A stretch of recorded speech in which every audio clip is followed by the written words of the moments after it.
You are listening to the Marry Your Future podcast with Christina Armstrong, where we help you break up with your past so you can marry your future.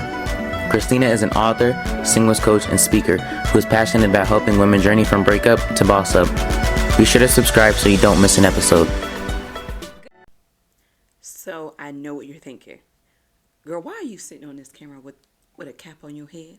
But it goes with the episode. I promise this was intentional. This was a God thing, actually, because I wouldn't have done this. But I am bearing my soul. I am letting you in to what's going on with me. So no judging, okay? So today we are breaking up with procrastination. And so procrastination is the action of delaying or postponing something. Now, when I think about things that I procrastinate in, I often ask myself, why am I procrastinating? And usually the root of my procrastination is I don't see value in the thing that I'm procrastinating about. So one of the things that I am trying to grow in is self-care. It's Sunday. Usually self-care is on a Saturday. Self-care day is on a Saturday. But we had a lot going on yesterday. So today is my self-care Sunday. And I had the option to procrastinate, put off, delay my self-care, or just do it. Just do it.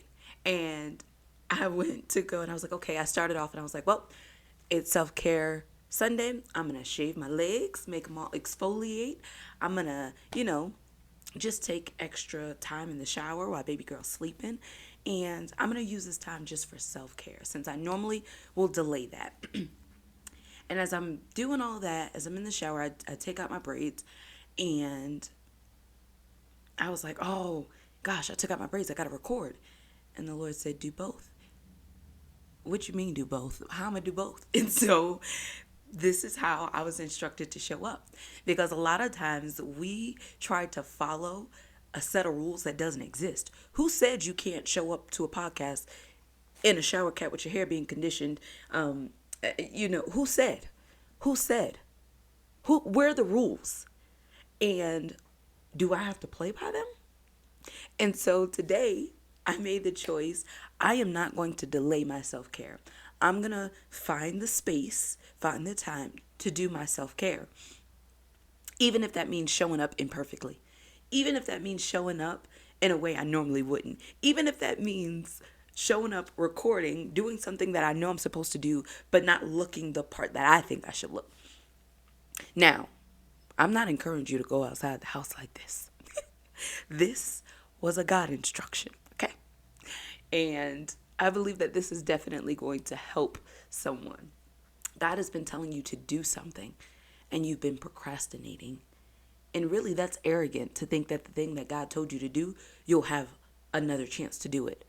That is arrogance. Oh, I'll get to it later. Who said? Who told you you'll have it later? Tomorrow isn't promised.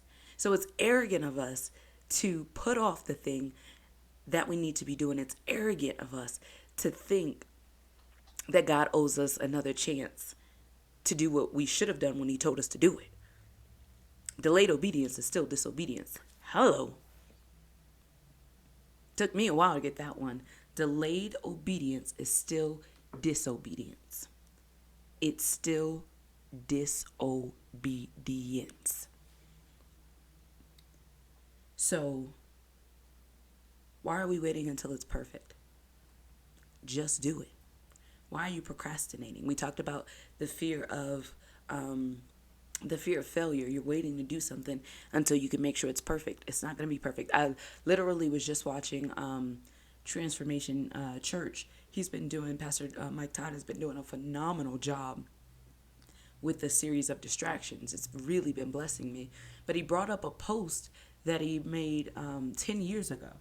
And it was really the prophetic post about how the church would be where it is now. But he kept all the imperfections. The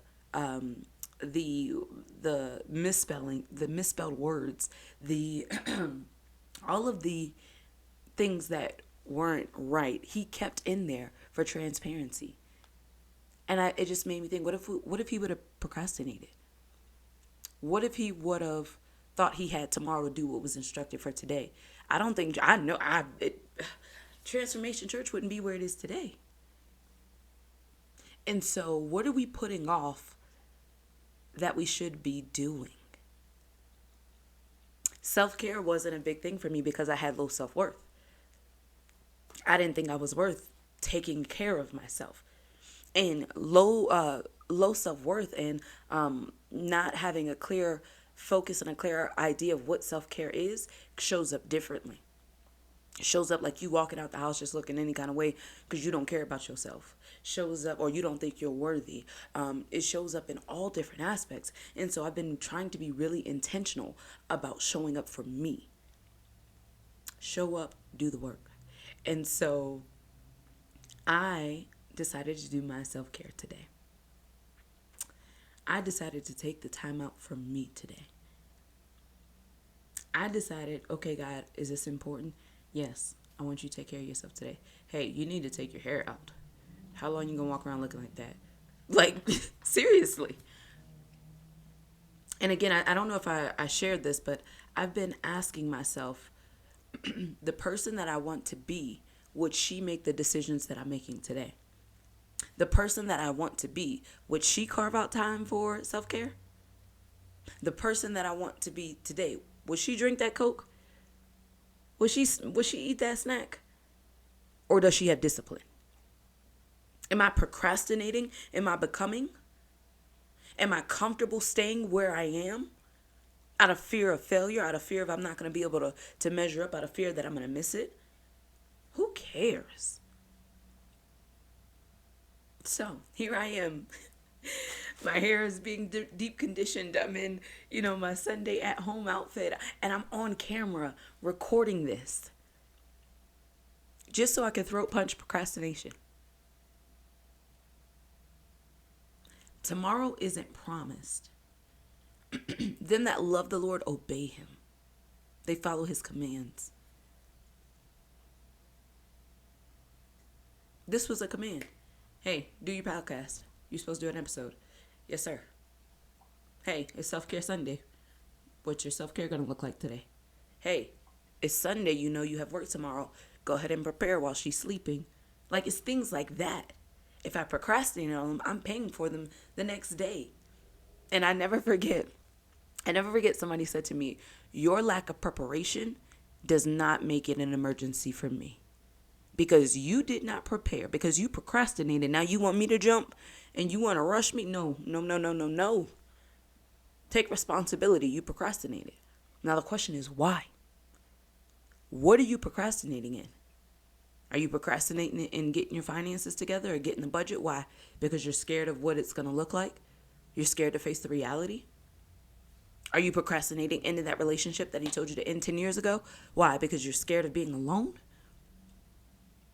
Are you procrastinating leaving that job, putting in that 2 weeks notice? Why? Because you don't know. You look at that job as your source and you don't know how you're going to make rent, how you're going to do anything.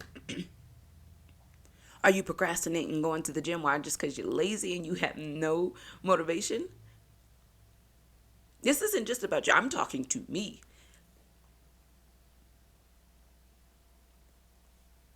Delayed obedience is still disobedience.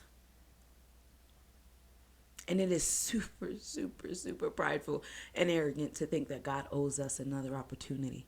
Now, he's gracious and he loves us. But he doesn't owe us anything. And I think a lot of us have that mixed up. We think that God owes us. That kind of thinking will have you stuck on stupid. The God of the universe owes you nothing. And that sounds heavy and harsh, but it's truth. And sometimes truth makes you uncomfortable so that you can change. He doesn't owe you anything. You wouldn't even be breathing without him. It's his breath in our lungs. We are nothing without him. I can do nothing without him. You can do nothing without him. And so often, I think we treat God as a genie in a bottle. That doesn't please him. What pleases him is when he gives us an instruction and we're quick to obey. Why? Because without faith, it's impossible to please God. Why doesn't he show me the beginning all the way to the end and all the stops? Because he wants me to trust him.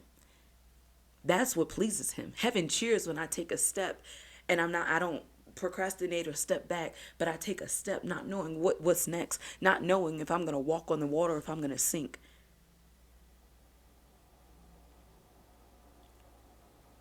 There is so much for us. There's so much freedom. There's so much breakthrough. There's so much in store for us. But a lot of times we're our worst enemy. We're the ones standing in the way. We're the one that's stopping the progress. It's like the thing, it's me? I'm the problem? I'm the drama? Yes. Yes it is. It's me. It's you. It's us. It's we. But the good thing about that is we can get out of our own way. Faith requires action. Faith without works is dead. Why are you procrastinating? And if you don't know, well, Christina, how do I know if I'm in faith? What works is it producing? Is it producing dead works? Are you getting results? Uh-oh. What has your procrastination done for you? Besides keep you going around the same mountain over and over and over again. We always say, God, we want this. Listen, I learned to listen to myself as I pray because God be listening. And then when I start to go through stuff, I'll be like, what is happening? And he'll say, you pray for that. Like I told you guys this year, I was like, God, I want to operate in more power. And then all hell started to just go, like, I felt like all of hell was attacking me. And I was like, God, what is happening? And he was like, that's not hell, that's me. You said you wanted power. I said, well, how does this bring power? Power requires purification. There's some things I need to burn up. Bruh. And in this process, I procrastinated. I've sat down and watched too many episodes of Chicago Fire. I have been lax on my working out. I'm not nursing anymore, so my eating has like kind of slipped back. So I've been procrastinating and being diligent in doing what he told me to do, being diligent in the practices that he's developed in me over the past year. I've been procrastinating becoming who he's called me to be because I don't want to do the work. Again, I want to take the passive route. I want to go to sleep and wake up and be who I was called to be. And I thought about, we always think about a butterfly and how the butterfly goes into the cocoon. I know it's not called a cocoon. I can't remember what it's called, but general population will call it a cocoon. How a caterpillar goes into the cocoon. And for the longest, I looked at that as passive work. Oh, the caterpillar is just in the cocoon and they come out a butterfly. No. That caterpillar is being disintegrated. It's turning to mush. It's literally dying to go through a rebirth. Look it up. A caterpillar literally turns into mush. It literally dies inside of that cocoon. It goes through the rebirth process and comes out a butterfly. Now, I want you to think about the difference between a caterpillar and a butterfly. Number one, a caterpillar is a consumer. It eats everything that it can. It can't fly. And literally, it just consumes. Now, I want you to think about a butterfly. A butterfly flies. It helps distribute pollen. What's that word? Pollen. I can't think of the word. But it helps distribute pollen. It helps with the you know what I'm trying to say. I don't know what I'm trying to say, but it helps our world. I can't think of the process. But what would happen if the caterpillar procrastinated? If the caterpillar said, nah, you know what? I don't feel like dying today. I don't feel like going into the cocoon and dealing with any of this. I don't know. As a matter of fact, let me look this up. What would happen if we didn't have butterflies? I want to know, what would happen if we didn't have butterflies? Let's look that up. Because if a caterpillar decided it would procrastinate and never go through the process, what would happen to our world? Let's see. If butterflies never existed, it would have a significant effects on the ecosystem. That's the word, ecosystem I was trying to think of. Plant life and even human culture. Here's what would happen. Pollination, that was the other word I was looking up. Pollination would suffer. Butterflies are important pollinators, especially for wildflowers and some crops. Without them, certain plants would struggle to reproduce, leading to declines in biodiversity and affecting animals that depend on those plants for food. Food chains would be disrupted.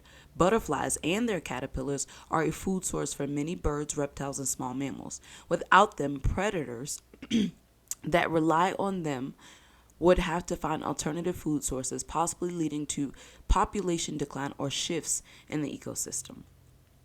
Less beauty in nature. Butterflies add color and movement to our world. Without them, gardens, forests, and meadows would feel less vibrant and alive. Cultural and scientific loss. Butterflies have inspired art, poetry, and scientific studies. There will be an ecosystem imbalance. Caterpillars help recycle plant material by feeding on leaves, contributing to soil health. Without them, there could be a buildup of plant matter and an imbalance in insects populations. In short, while the world could survive without butterflies, it would be less diverse, less beautiful, and less balanced. That's powerful. If the caterpillar decided to procrastinate and delay the transformation, it wouldn't just affect the caterpillar. It would affect the ecosystem. It would affect the world. It would affect other bugs. It would affect so much more than just the caterpillar. How much more you and I when we procrastinate? How much more you and I when we stop and we don't obey, or when we hold off on what the Lord is telling us because we don't have all the information? It's bigger than us. It's so much bigger than us. And it's amazing that out of everything that God created, we're the only things that have free will. The sun rises when he told it to rise. It sets when he tells it to set. The waters don't go past its boundaries. We're the only thing that has free will that can decide to disobey. We can decide to delay. We can decide to procrastinate. So when God tells you to give, why are you procrastinating? Give. It don't belong to you. When God's telling you, hey, I want you to go to Australia and join this church, why? Okay. Now I will say, there's a difference between procrastinating and seeking the Lord for when. I know the next place that the Lord is calling me. So my question is this now? When is this? And it was, hey, this isn't a now thing. Right now, you need to be interceding for the place that I'm sending you to next. I'll let you know when it's time to pack and go. Got it. But the words where he's like, hey, go here, do this. Sometimes I miss it. I fumbled the ball bad last week. Fumbled it. I mean, I mishandled some stuff and I was like, dang, I messed that up. I was like, I missed that. And I know better. But because I procrastinated, I robbed God of what he was trying to do in that moment. He wants us to partner with him. Our job is to move when he says move, just like that. Our job is to be quick to obey. Our job is to trust him. Are we doing that? Or are we procrastinating because we think we know best? Are we procrastinating because we don't see value in the thing that he's telling us? Are we procrastinating because we don't understand the plan? The good thing is you got breath in your body. You've been graced with another hour, another second, another minute, another day. So why don't we do something different? Why don't we break up with procrastination? And just take me as an example. Show up as you are. Do the work. Now, that doesn't mean that every week y'all gonna see me like this. No, ma'am. No ham, no turkey, no sandwich. However my mama said. No. But today it was necessary.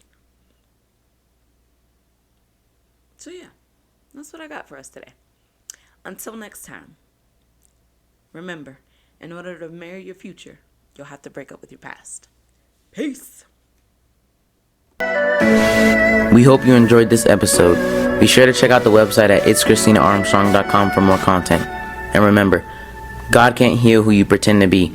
It's time you break up with your past so you can marry your future.